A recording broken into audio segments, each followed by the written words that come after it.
días, Humash para el día domingo, Parashat Tetzaveh. Esta es la única porción en la Torah desde que nace Moshe Rabbeinu, que fue en el inicio de este libro de Shemot, de Éxodo, hasta el último libro que es Devarim. Esta es la única parashá, porción, donde el nombre de Moshe no se menciona. Y la razón de esto es que Moshe le dijo a Dios, si no iba a perdonar al pueblo judío, dijo que borra mi nombre de tu libro. Y sabemos que las palabras de los tzadikim, de personas justas, grandes almas, aun si hacen una condición, como fue el caso de Moshe, él dijo, si no perdonas al pueblo, al final Dios sí perdonó, pero como mencionó la idea de quitar su nombre de la Torah, bueno, se cumplió en esta porción de la Torah. Y sin embargo, es explicado en la enseñanza de Hasidut, que a pesar de que su nombre no está, pero Moshe está muy presente, y hasta que toda la parashá, aunque no es con su nombre, empieza refiriéndose a Moshe, ve'atá, y tú, como veremos ahora. Ve'atá tetzaveh bnei Israel, y tú ordenarás a los hijos de Israel, v'yikhu elecha shemen zayit zach katit lamaor, laha'alot ner tamid, que tomen para ti aceite de oliva puro, prensado, para el alumbrado, para encender la candela continuamente. Estamos hablando aquí del aceite que era necesario de preparar para la menorá en el templo. No era cualquier aceite, tenía que ser aceite muy puro, como explica aquí Rashi, dice, ve'atá tetzaveh zach beli shmarim. Tiene que ser aceite sin sedimentos.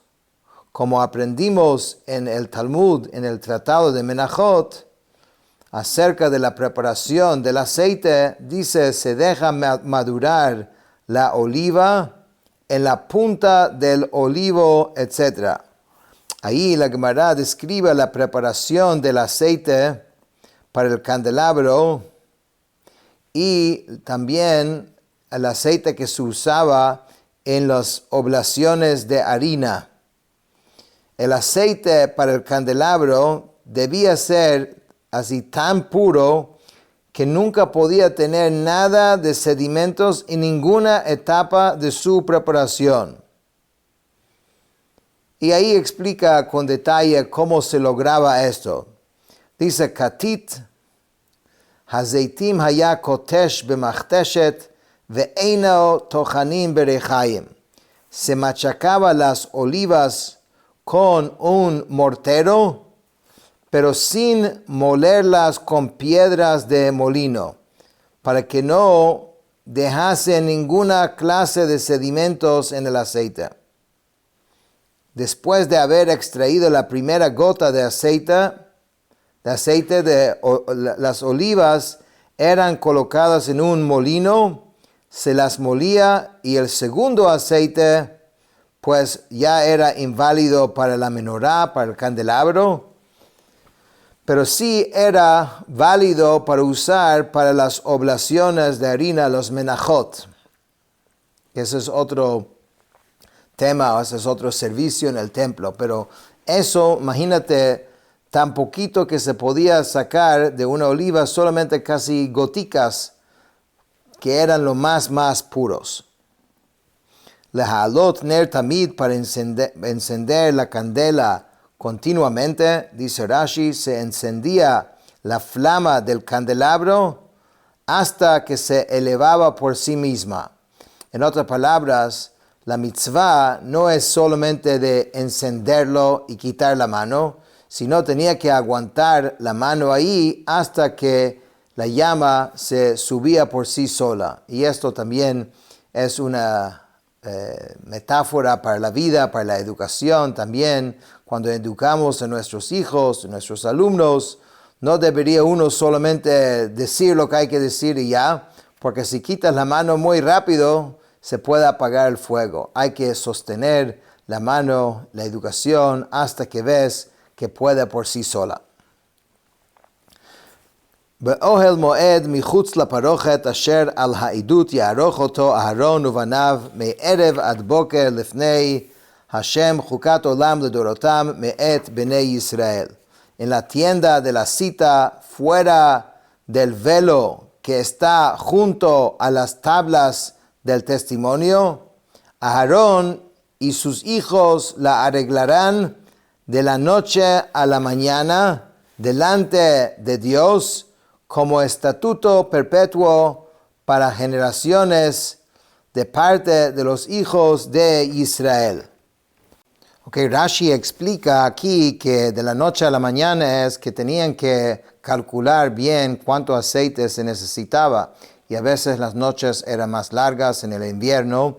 Entonces calcularon, dice Rashi, que es como medio log, que eso viene siendo como 0.3 litros por lug, que es casi media pinta, dice. Bueno, de todas formas, era algo muy exacto que tenían que preparar y asegurar que duraba desde la noche hasta la mañana siguiente.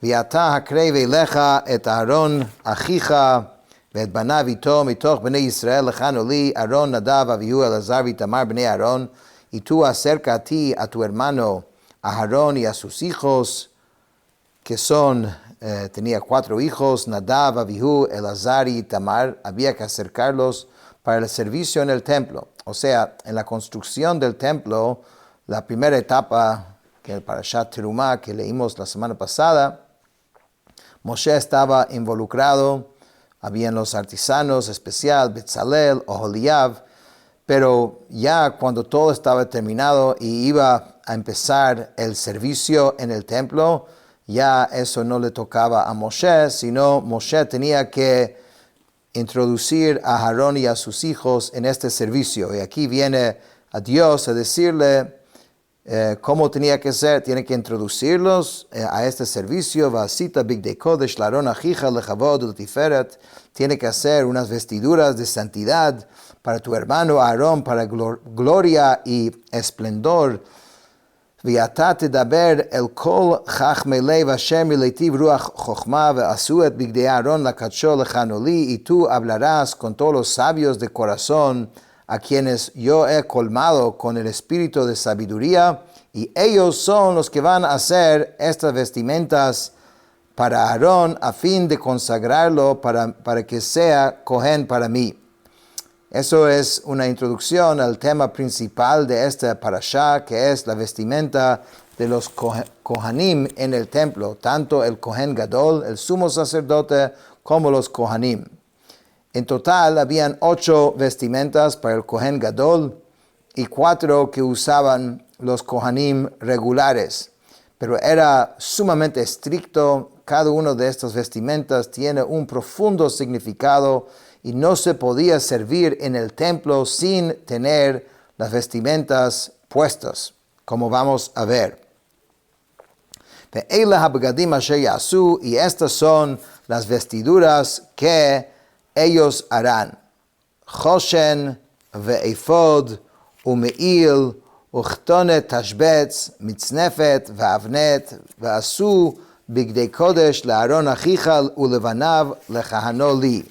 Son un pectoral, un efod, cada uno de estos lo vamos a explicar uno por uno en esta parashá. Un manto, una túnica de encajes, una cofía y una faja. Harán vestiduras consagradas para tu hermano Aarón y para sus hijos, para que oficien ante mí. Dice, והם ייקחו את הזהב ואת התכלת ואת הארגמן ואת תולת השני ואת השש, ellos tomarán el oro, la lana turquesa, la lana púrpura, la lana carmesí y el lino, porque recuerden que en la parashá de la semana pasada, Terumá, vimos que hubo una recolecta y Hashem había dicho que había que pedir 15 diferentes materiales para la construcción del templo y también para estas vestiduras. Y estos son los materiales que van a ser necesarios para todas estas vestimentas. Explica Rashi, Choshen, el pectoral, es que un ornamento portado en el pecho frente al corazón. Ve'efod, Rashi dice algo muy interesante aquí. Dice, no he escuchado de algún otro sabio, ni he hallado escrito en ninguna fuente, una braitá, una explicación de su diseño, del efod, que era una especie de delantal. Dice, pero mi corazón me dice que era una prenda ceñida al cuerpo del Cohen por la espalda, siendo su anchura igual a la anchura de la espalda de un hombre. Dice, semejante al delantal llamado parsien en francés antiguo, con el que se ciñen en esta época las mujeres de la nobleza cuando montan a caballo. Así era su hechura de la parte inferior que cubre las piernas, pues se declara, y David estaba ceñido con un efod de lino, lo cual nos enseña que el efod era una especie de ceñidor o faja que se ceñía al cuerpo, pero no es posible decir que el efod solamente era un cinturón, puesto que se declara y puso el efod sobre ella, sobre la túnica. Luego de lo cual se dice, y lo ciñó con el cinto, con el jeshev de efod, frase que el Targum traduce, y él dice con el cinturón del efod. Esto nos enseña que el jeshev era el cinto del efod, ya que el efod es el nombre del ornamento mismo. Por otra parte, dice Rashi, tampoco es posible decir que es llamado efod debido a los dos hombreras que tenía, puesto que se declara las dos hombreras del efod, lo cual nos enseña que efod es un nombre aparte que ketefod, que es los hombreras, y es un nombre aparte del jeshev, que es el cinto, sino es el delantal como tal. Solo para que tengan un poquito mejor idea de lo que estamos hablando, si aquí hay un dibujo, ¿ok? Es esto aquí. Entonces Rashi estaba explicando de que la parte principal es esta. Estos son los hombreros que dijo, y aquí es el cinturón que tenía. Y eso venía aquí de atrás del Kohen Gadol. De esta parte, de esta manera. Un me'il es un manto. Esta vestimenta era como una especie de camisón largo, igual a la túnica kutonet, solo que el túnico estaba pegada a la carne, mientras que el manto me'il era el nombre que recibía la prenda superior. Después dice, de tashbez, de encajes, la túnica estaba hecha con encajes para decoración. Los encajes eran semejantes a las indentaciones hechas en los adornos de oro, las cuales sirven de asientos para incrustar en ellas las piedras preciosas y las perlas, como se declara con respecto a las piedras del efod, rodeadas por engastes de oro. Todo esto vamos a explicar uno por uno, pero aquí los está mencionando a todos juntos. Lo que mencionó ahora, esto es, digamos, lo que el Kohen Gadol cargaba en su pecho, y estos son los engastes al cual se refiere.